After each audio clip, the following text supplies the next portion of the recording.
विदर्भातल्या वाढत्या उष्णतेच्या लाटेमुळे अमरावती जिल्ह्यात पाणी टंचाईचं संकट अधिक गडद झालंय। तब्बल 93 गावांना पाणी टंचाईची झळ बसली।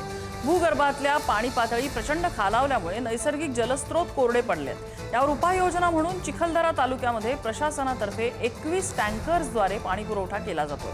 तसंच 84 गावांमध्ये पाण्यासाठी खासगी विहिरी आणि बोरवेल्सची तातडीनं अधिग्रहण करण्यात आलंय। पाण्याचं संकट गंभीर झाल्यामुळे नागरिकांना पाण्यासाठी पायपीट करावी लागते। आता टँकरचं जरा चांगलं पाणी येऊन राहिलं, नाही तर पुढे ते विहिरीचं पाणी खराब पाणी राहते, त्याच्यात जंतू राहतात, पोट दुखते, हातपाय दुखतात, हे अशी बिमारी येते।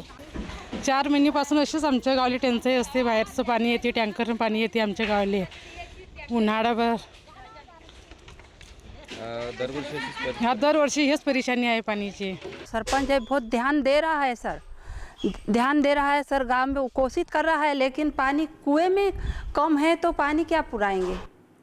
कडाक्याचं ऊन आणि वाढत्या तापमानामुळे धरणातली पाणी पातळी झपाट्याने खालावते। उत्तर पुणे जिल्ह्यातल्या महत्त्वाच्या कुकडी प्रकल्पात सगळ्या धरणांमध्ये मिळून केवळ 14% उपयुक्त पाणीसाठा शिल्लक आहे। त्या प्रकल्पातले सर्वात मोठे असलेल्या डिंभे धरणात अवघा 13% पाणीसाठा उरलाय।